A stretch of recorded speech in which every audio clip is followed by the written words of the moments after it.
la Yesu liabudiwe. Jina la Yesu liabudiwe. Oh, jina, jina la nguvu zote.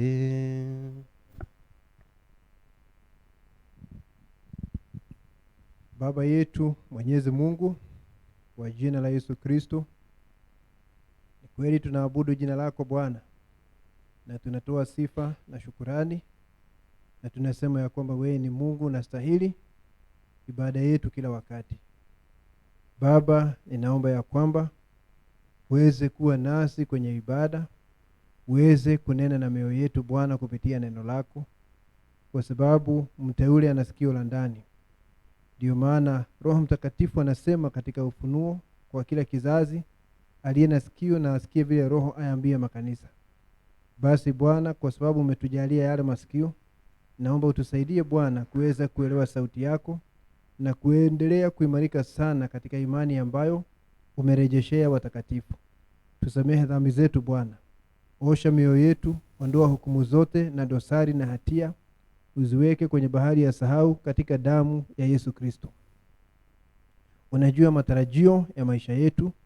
Ninaomba unyoshe mkono Bwana ili uweze kutimiza matarajio yote. Tunajiweka chini ya nguvu za Roho Mtakatifu. Uweze kuwa na njia yako. Wote ambao ni wagonjwa, ninaomba ya kwamba uweze kuwaponya. Tunasalimisha mambo yote mkononi mwako. Tunasema ya kwamba wewe ni Mungu na unastahili, na ni kwa jina la Yesu Kristo. Amen. Ningetaka kuwasalimu kwa jina la Yesu Kristo, na Mungu ametukirimia nafasi tuweze kuja hapa kwa ajili ya ushirika. Kwa hiyo ningetaka wakati tumesimama hivi tuweze kufungua Timotheo kitabu cha 2 mlango wa 4. Timotheo wa 2 mlango wa 4.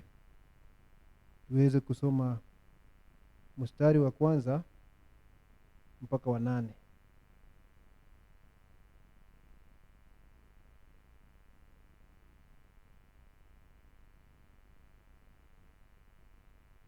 Na kuagiza mbele ya Mungu na mbele ya Kristo Yesu atakaye wahukumu walio hai na waliokufa kwa kufunuliwa kwake na kwa ufalme wake, lihubiri neno, uwe tayari wakati ukufao na wakati usiokufaa. Karipia, kemea na kuonya kwa uvumilivu wote na mafundisho. Maana utakuja wakati watakapoyakataa mafundisho yenye uzima, ila kwa kuzifuata nia zao wenyewe watajipatia walimu makundi, kwa kuwa wana masikio ya utafiti. Nao watajiepusha wasisikie yaliyo kweli, na kuzigeukia hadithi za uongo. Bali wewe uwe na kiasi katika mambo yote, vumilia mabaya, fanya kazi ya mhubiri wa Injili, timiliza huduma yako. Sasa tazama hapa vizuri kuanzia mstari wa 6. Kwa maana mimi sasa namiminwa, na wakati wa kufariki kwangu umefika. Nimevipiga vita vilivyo vizuri, mwendo nimeumaliza, imani nimeilinda. Baada ya hayo nimewekewa taji ya haki, ambayo Bwana mhukumu mwenye haki atanipa siku ile, wala si mimi tu, bali na watu wote pia waliopenda kufunuliwa kwake. Bwana abariki usomaji wa neno. Tuweza keti. Kutokana na hayo maandiko, ningetaka kuongea juu ya safari ya kurudi kikomo cha milele. Safari ya kurudi kikomo cha milele. The journey back to our eternal destination. Na niseme hivi, watu wakiwa katika hii dunia na wanasafiri, na hii ni safari ya kutoka katika hii dunia na kwenda nje ya hii dunia, hawaendi sehemu moja, wanaenda maeneo mbalimbali wanapotoka hapa. Tunajua jambo hilo. Kuna watu wanaenda eneo la 6 baada ya kutoka hapa. kuna watu wanaenda eneo la 5, na katika hiyo eneo la 6 kuna watu walio na mili ya neno na kuna wengine wasio na mili ya neno, lakini wote wako katika eneo la 6. Ujumbe unatufundisha mambo hayo, na haya mambo Mungu, vile tumesema wiki jana, Mungu aliyafanya kabla ya misingi ya ulimwengu. Na nimesema siku nyingi ya kwamba wakati tunakuja katika haya maisha, tunakuja ili mtu adhibitishe nafasi yake. Yaani hiyo nafasi alitengewa kabla ya misingi ya ulimwengu, akaja katika haya maisha, lazima adhibitishe ya kwamba hivyo ndivyo yalivyo. Na anadhibitisha kwa kuishi yale maisha ambayo yanaambatana na kikomo chake. Na ndio sababu nasikia nabii anasema yale maisha unaishi ukiwa hapa yanaonesha nchi ulikotoka na mahali ambapo unaenda. Na kwa mfano wakati alienda kuzimu, aliona vile watu walivyokuwa kule kuzimu. Na saa hii tabia ambayo aliona kule kuzimu, ama muonekano wa watu, ndivyo walivyo katika ulimwengu siku ya leo, na marangi na kila kitu. Na wakati alikuwa ameenda ng'ambo ile nyingine katika eneo la watakatifu, aliona kina dada pale na nywele ndefu na hakuna rangi na nguo ndefu. Na sasa wakati mtu anaishi haya maisha, anaishi maisha haya akiwa kivuli cha mahali ambapo anaelekea. Hiki ni kivuli, ng'ambo ile nyingine ndio ile picha halisi. Lakini tuko katika kivuli cha kwenda ng'ambo ile nyingine. Kwa hiyo wakati mtu anakuja katika haya maisha, unakuja ili uweze kudhibitisha mahali pako. Na hakuna mtu ambaye atakosa kudhibitisha mahali pake. Na ukiwa mtoto wa Mungu, vile nimesema majuma kadha yaliyopita, wakati unazaliwa katika hii dunia, mwanzo kabisa humjui Mungu. Hata wale watoto, hata na wale watoto wanazaliwa na waaminio, ujue hawajazaliwa kama wameokoka.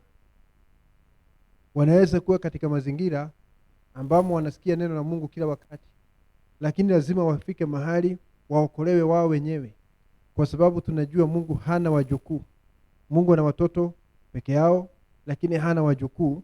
Lazima mtoto wa muaminio aokolewe vile huyo muaminio aliokolewa. Kwa hiyo katika haya maisha tunapoanza safari, kwa muda tunaenda bila kumjua Mungu. Lakini kwa sababu Mungu ana utaratibu na mpango kwa ajili ya kila mmoja wetu, Mungu katika hekima yake amepanga ya kwamba kuna mahali atakunasa katika safari yako, na akikunasa atakupindua sasa uanze kuelekea mambo ya haki.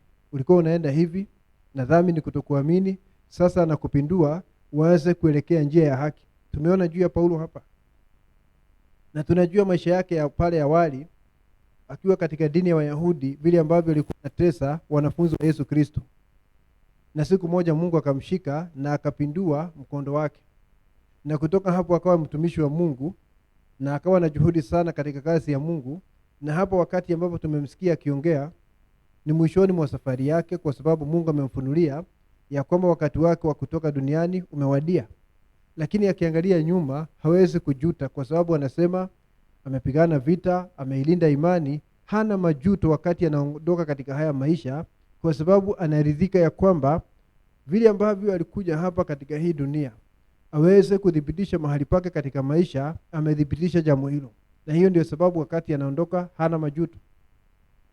Kuna watu wengi sana wanakufa na majuto, kwa sababu anaangalia nyuma, anaona wakati wake wa kufa umefika, anaangalia nyuma na anaona vile amepoteza wasaa. Mahali angefanyia Mungu kazi hakufanya. Mahali angefanya mambo ya maana hakufanya. Mahali angelea familia yake vizuri ili wamuelekee Mungu hakufanya hivyo, kwa sababu alikuwa na shughuli nyingi sana. Na unaona amejaa majuto, na unajua saa haiwezi kurudishwa nyuma atiyafanya yale ambayo hakufanya. Ndio sababu nabii anasema kile ambacho unafaa kufanya leo ufanye. Kwa sababu ukikosa kufanya leo, anasema ukipoteza wakati hakuna njia ya kuweza kunusuru ule wakati tena ukishaupoteza. Time lost can never be recovered. Kwa hivyo yale ambayo unafaa kufanya siku ya leo, uyafanye siku ya leo. Usingoje mpaka siku nyingine ili uweze kuyafanya, uyafanye siku ya leo, kwa sababu wakati ukienda, nabii anasema huwezi kurejesha. Huwezi kukomboa wakati ambao umeshapita. Unakomboa wakati ambao haujapita. kwa kufanya kile ambacho kinafaa. Sasa Mungu huwa anafanya hivyo kwa watoto wake. Unaendelea katika haya maisha kwa njia fulani, a certain path, a certain trajectory, alafu anakuja na kushika, anakupindua, unaanza kwenda hivi, unaanza kwenda kulingana na haki, kwa sababu walikuwa wameona hivyo kabla ya misingi ya ulimwengu.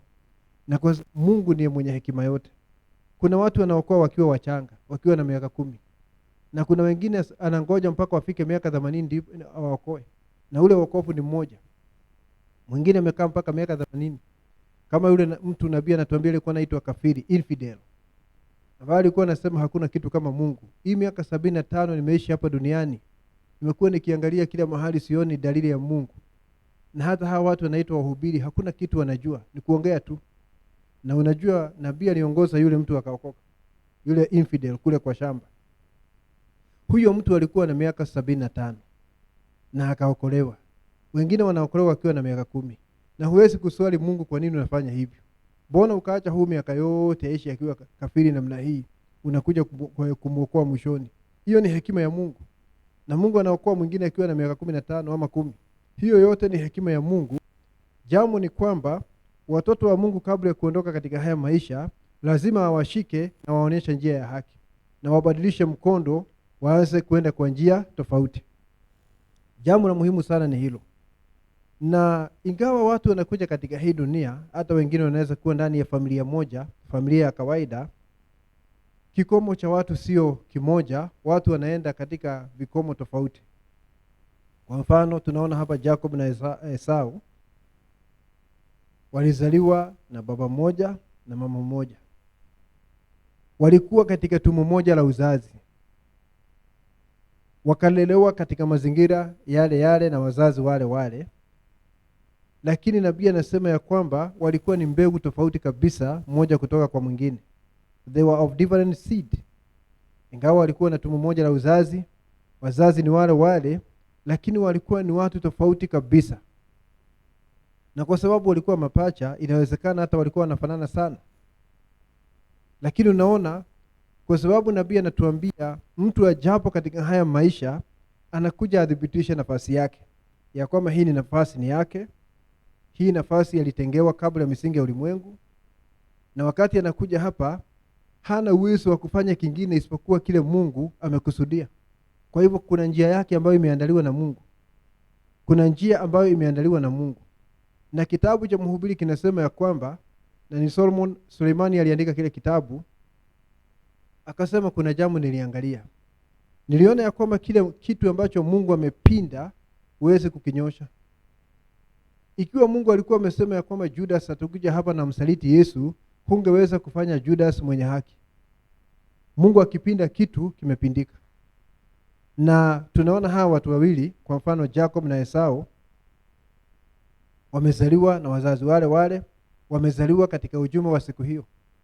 Kwa sababu Jacob alikuwa ni muaminio, mke wake alikuwa ni muaminio, wao ndio walikuwa mashahidi wa Mungu saa hiyo.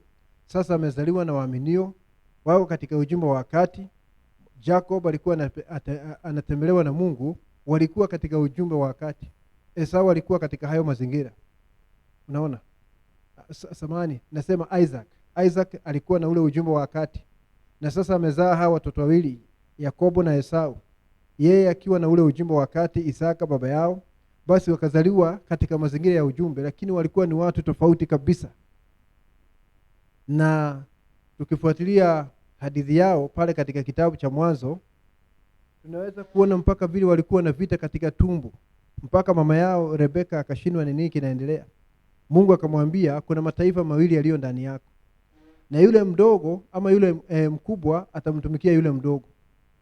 Sasa vita vilikuwa vimeanza katika tumbo, wakingangania ile haki ya mzaliwa wakiwa katika tumbo. Na wakati wamezaliwa waliendelea kungangania. Yakobo anawinda hiyo haki ya kuzaliwa kila wakati, na siku moja akapata nafasi ya kuichukua. Na wakati anapata nafasi, hapo ndipo tabia ya Esau ilianza kuonekana. Kwa sababu wakati aliambiwa niuzie, anataka chakula, kaamua niuzie haki ya mzaliwa, akasema hata sina haja nayo, hata nikifa itanisaidia namna gani? Kwa sababu ya faida ya saa hiyo. Wakati anafanya hivyo, alikuwa anadhibitisha nafasi yake katika maisha ya kuwa yeye ni msaliti wa neno. Lazima kila mmoja athibitishe mahali pake. Na Yakobo wakati alikuwa anang'ang'ana hivi aweze kupata hii haki ya mzaliwa, alikuwa pia anathibitisha mahali pake katika maisha ya kwamba yeye ni mteule, na mteule kazi yake ni kutafuta ile haki ya mzaliwa, na wakaishi maisha ya aina hiyo.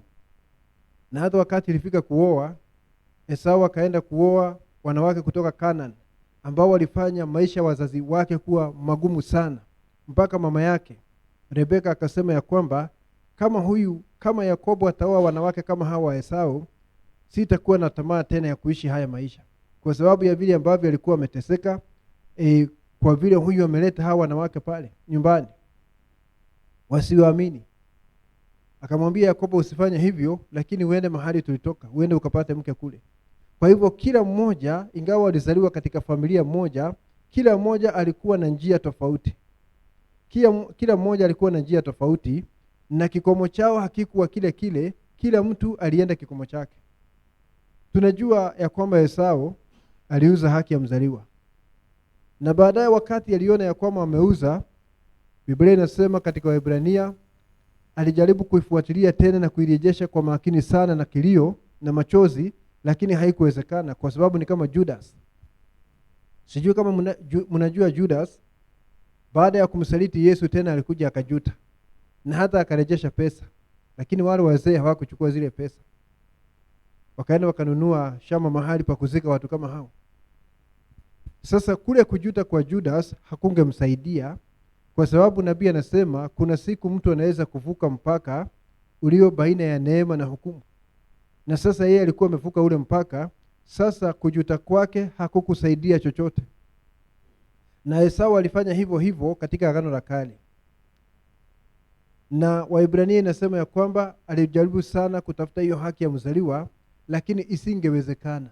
Alikuwa amesaliti neno na hangeweza kurejea katika uzima baada ya kusaliti neno la Mungu. Kwa hivyo tunaweza kuona jambo hilo. Alikuwa ameenda kupita mstari wa neema, hangeweza kurudi, mambo yake yakafika pale mwisho. Lakini Yakobo aliendelea kuwa mwaminifu, na siku moja Mungu akamtembelea na hata akageuza ile nature yake ama ile asili yake ya kwanza. Na tunajua kugeuzwa hivyo ni mfano wa kuzaliwa mara ya pili.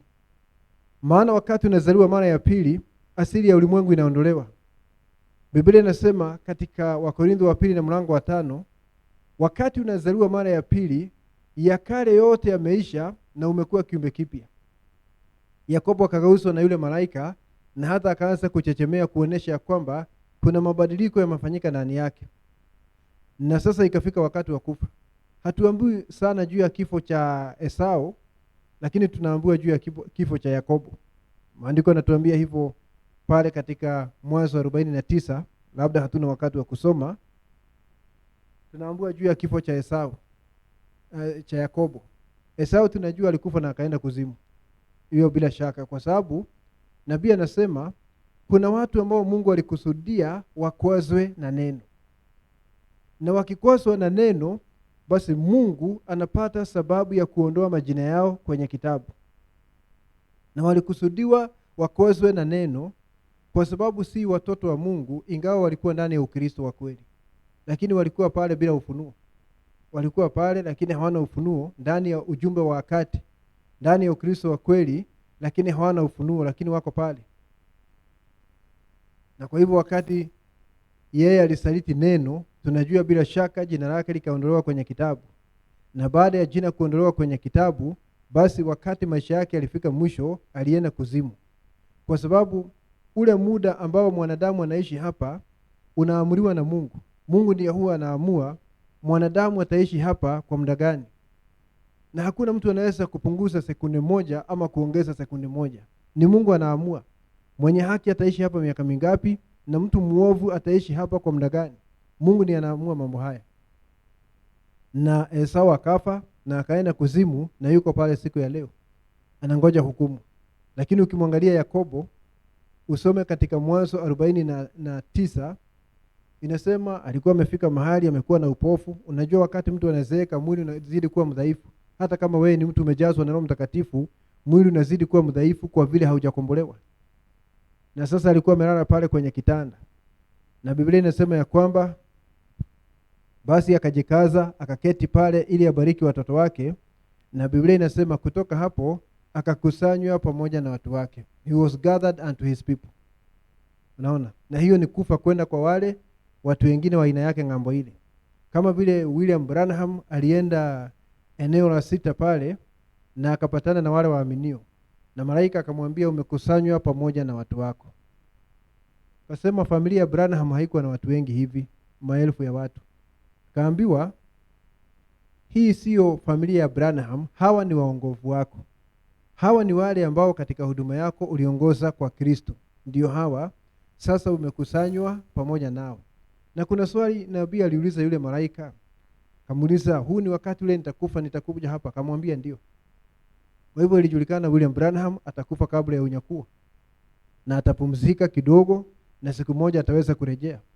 Na hiyo ndio sababu katika lile ono la hema, wakati watu walikuwa wanaingia pale na shida zao na wanatoka wakiwa sawa, kuna mtu alikuja akasema, wakati ndugu Branham anapumzika, wacha tuite wito wa madhabahu. Unajua kupumzika kwa Mkristo ni kufa Kufa kwa Mkristo ni kupumzika, sio mauti, ni kupumzika. Wakati anapumzika, wacha tuite wito wa madhabahu. Ni kusema wakati anapumzika, wacha sasa biharusi aitu na ule mwaliko. So ilijulikana ndugu Branham ataondoka kabla ya kugeuzwa mwili, na atarejea hapa siku ya wakati wa unyakuo ili aweze kuja na mwili wa utukufu na tuweze na sisi kugeuzwa ili tumlaki Bwana pamoja kule hewani. Ilijulikana hivyo. Kwa hivyo ilijulikana ya kwamba atakusanywa na watu wake, na hiyo inamaanisha kwamba ni kufa na kuondoka katika hii dunia. Na Yakobo hapa ukisoma alikusanywa na watu wake, na ukisoma juu ya Isaka baba yake na Ibrahimu pia, maandiko yanasema hivyo kuwahusu, ya kwamba wakati saa yao ya kufa ilikaribia, walikusanywa pamoja na watu wao. Na ukisoma katika ujumbe mambo ya F.F. Bosworth, yule mzee rafiki ya ndugu Branham na ambaye alikuwa ni mhudumu Mpentekoste, wakati wa kufa kwake alisikika akiongea na wale watu ambao walikuwa wamehubiria na wakaokoka na walikuwa wamemtangulia.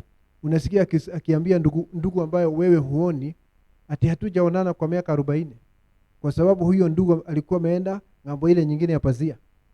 Ni mtu akikusanywa na watu wake, na Mungu ni mkamilifu sana. Wakati muaminio inafika kuondoka katika hii dunia, wale ambao wanajuana naye ama walijuana naye katika haya maisha wakiwa ng'ambo ile, wanafahamishwa. Ni kama vile ambavyo unaweza kuwa unatarajia mgeni kwako, ameshakujulisha anakuja, kwa hivyo umeandaa pale nyumbani kwa ajili ya mgeni, na hata umeenda pale labda kwenye lango lako ili uweze kumlaki, kwa sababu una ile habari kimbele. Na wakati ambapo muaminio anaondoka katika haya maisha, analakiwa na wale watu wanamjua. Ndio sababu unaona Bosworth akisalimiana na watu ambao walikuwa wanamjua, kwa sababu upande ule mwingine Mungu amearifu hawa watu ya kwamba fulani anakaribia kuja hapa. Sasa na wao wanajiandaa kumlaki. Huyo ni Mungu anafanya hivyo. Ni kikomo cha mtu. Na kitu cha maana sana hapa si ile miaka mtu anaweza kuishi, lakini ni kile ambacho unaweza kumfanyia Mungu. Yaani uje katika haya maisha, ujielewe, ujue kusudi la Mungu la maisha yako, na uanze kuishi kulingana na mpango wa Mungu. Hilo ndilo jambo la maana sana. Na hiyo ndio sababu Yesu Kristo alikuwa anasema chakula chake ni kufanya mapenzi ya Mungu. Chakula chake ni kufanya mapenzi ya Mungu. Nabii anasema katika ujumbe mwingine ambao unaitwa Kristo amefunuliwa, anafunuliwa katika neno lake. Unajua kuna Kristo ni siri ya Mungu iliyofunuliwa, na mwingine unaitwa Kristo anafunuliwa katika neno lake mwenyewe.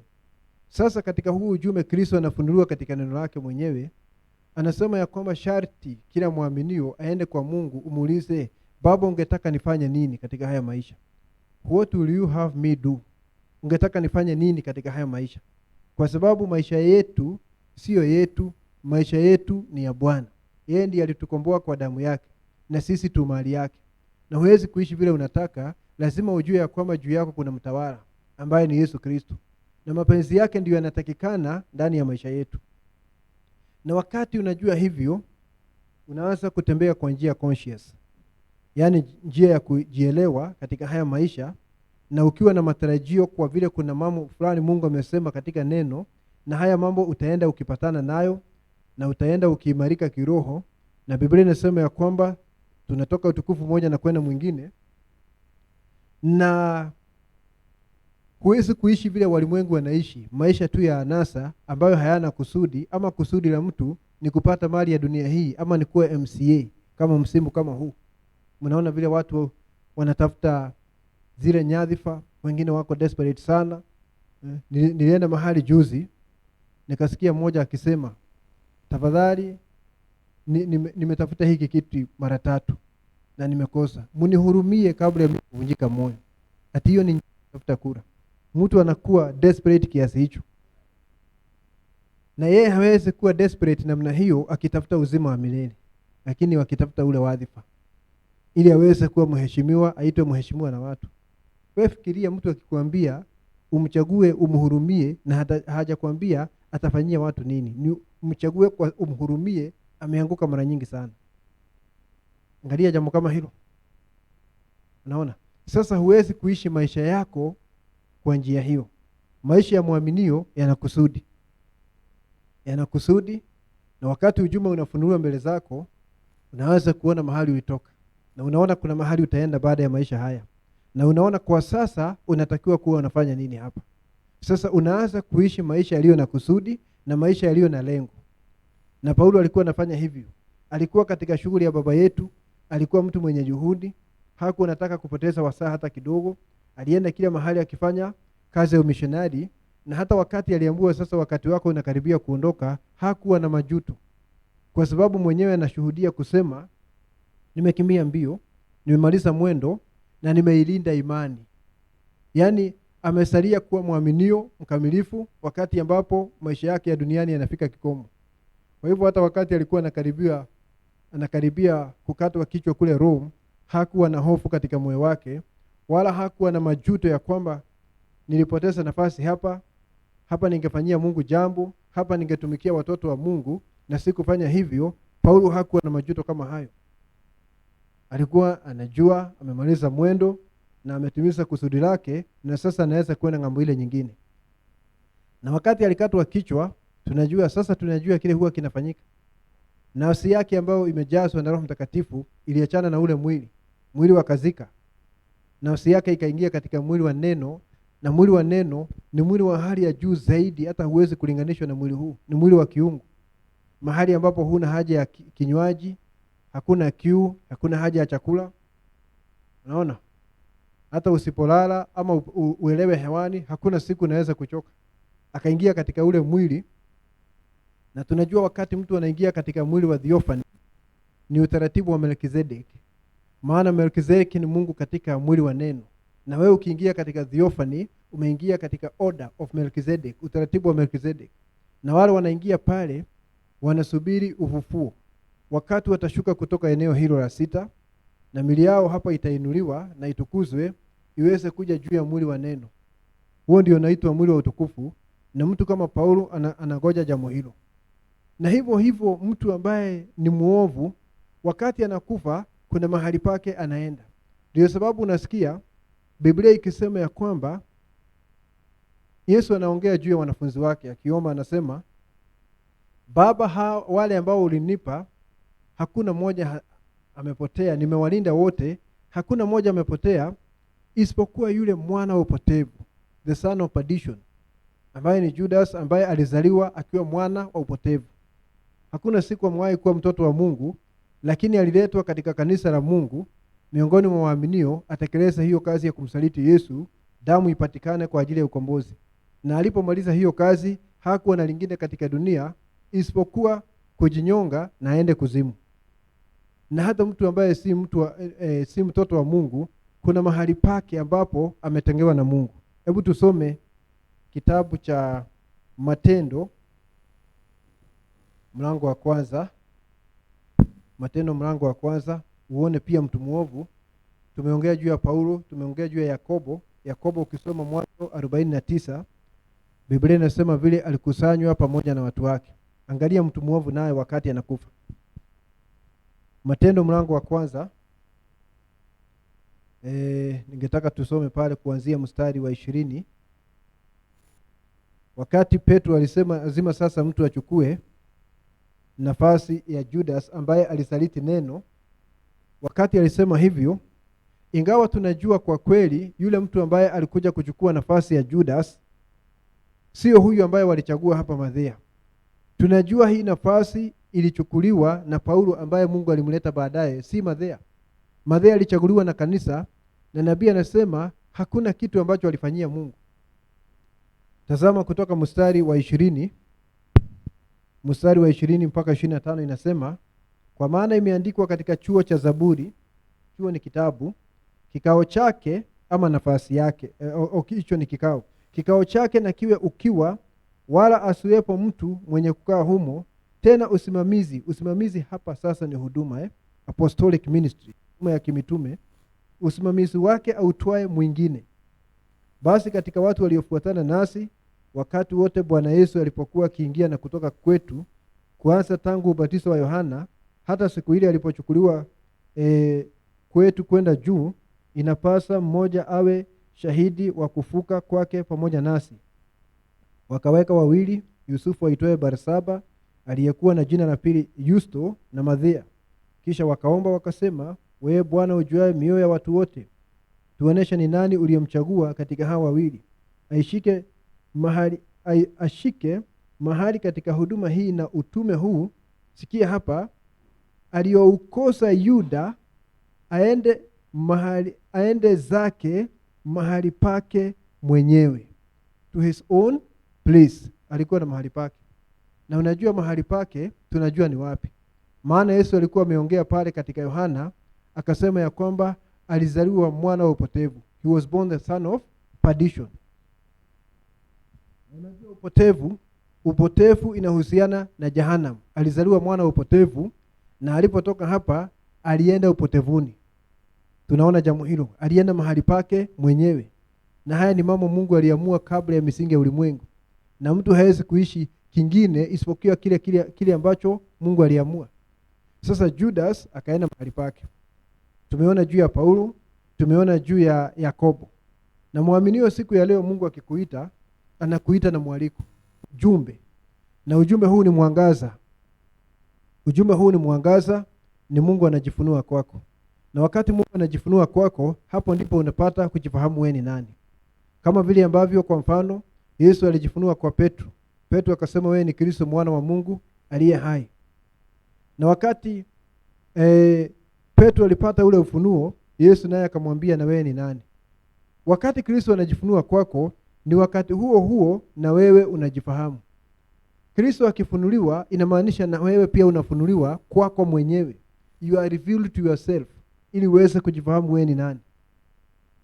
Na nabii anasema haiwezekani mtu akawa na imani kamilifu kama hajui nafasi yake.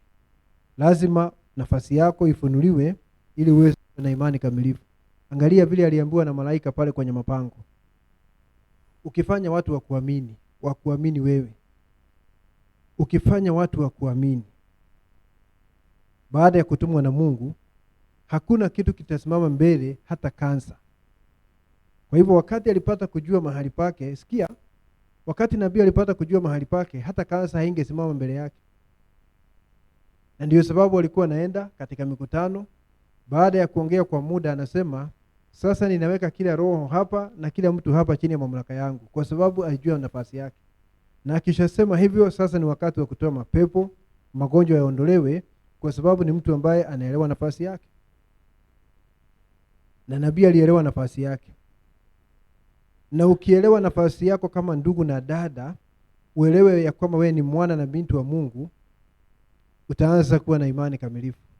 Nabii anasema imani kamilifu yatokana na mtu kujua nafasi yake. Sasa mwaliko unakuja, na huu ni mwanga unaletwa na Mungu uweze kujifahamu. Na tunaitwa na tunaokolewa kwa hatua 3. Hatua ya kwanza ni kuhesabiwa haki kwa kuamini. Mungu anasema hukuwahi kufanya dhambi hata kabla ya kukuosha nafsi yako, kwa sababu yeye anaangalia kupita wakati wako wa sasa. Anaona kikomo chako. Tumesema hivyo wiki jana. Na baadaye unatakaswa na neno kuondoa tamaa za ulimwengu. Na baadaye unajazwa kwa Roho Mtakatifu, kuzaliwa mara ya pili, na hapo ndipo unaingia katika ufalme. Na Roho Mtakatifu akiwa ndani yako, mwongozo wa maisha na ni mwalimu wa ndani. Unaanza kuelewa mpaka wakati. You understand the season. Unaelewa wakati ambao unaishi na unaelewa upako wako. Kwa sababu kila wakati kuna upako wakati huo.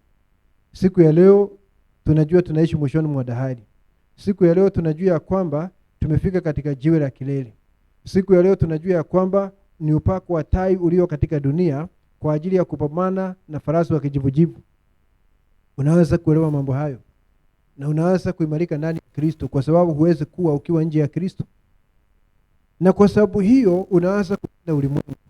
Ndio sababu unaona katika nyakati 7 za kanisa, wakati Roho Mtakatifu anaongea na kila kizazi, anasema yule ambaye atashinda kuna ahadi inatolewa. Unasikia yule ambaye atashinda, kama ni Thiatira, nitamfanya nguzo katika nyumba ya baba yangu.